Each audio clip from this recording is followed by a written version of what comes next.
money laundering and forced labor operation.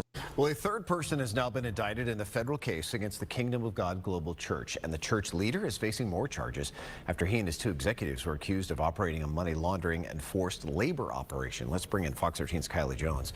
Joining us on our newsroom with the latest developments on this ongoing case. Kylie, what more did you find out? Well, Mark, if you remember, that whole operation was uncovered this past summer. David Taylor is the man allegedly behind it all, and again, he referred to himself as apostle. Well, he's now facing some new federal charges related to trafficking, but we're also learning from a new indictment that a third person has been charged in this case. That is Kathleen Klein, who, according to that indictment, was known as Prophetess. The feds say Klein and Michelle Brannon, who was also arrested in Tampa Bay back in the summer, helped Taylor run call centers around the country. The FBI raided a number of those call centers, including one inside this mansion in the affluent Avila neighborhood in Hillsborough County.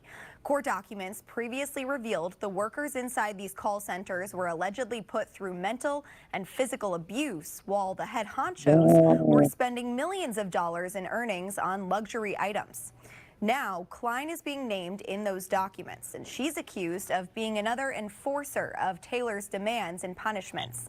The indictment includes texts that Klein allegedly sent to the managers of a Houston center threatening heavy labor and physical abuse.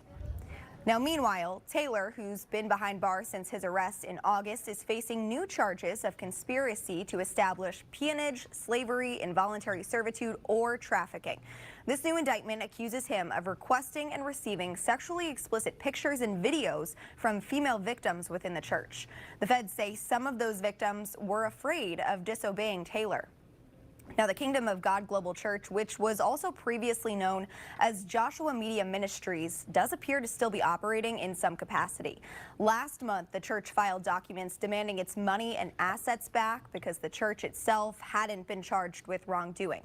And according to the church's YouTube page, which we checked earlier today, it's still holding Sunday services, with the most recent one being posted this weekend. Mark. All right, Kylie Jones on this force. In our newsroom, Kylie, thanks much.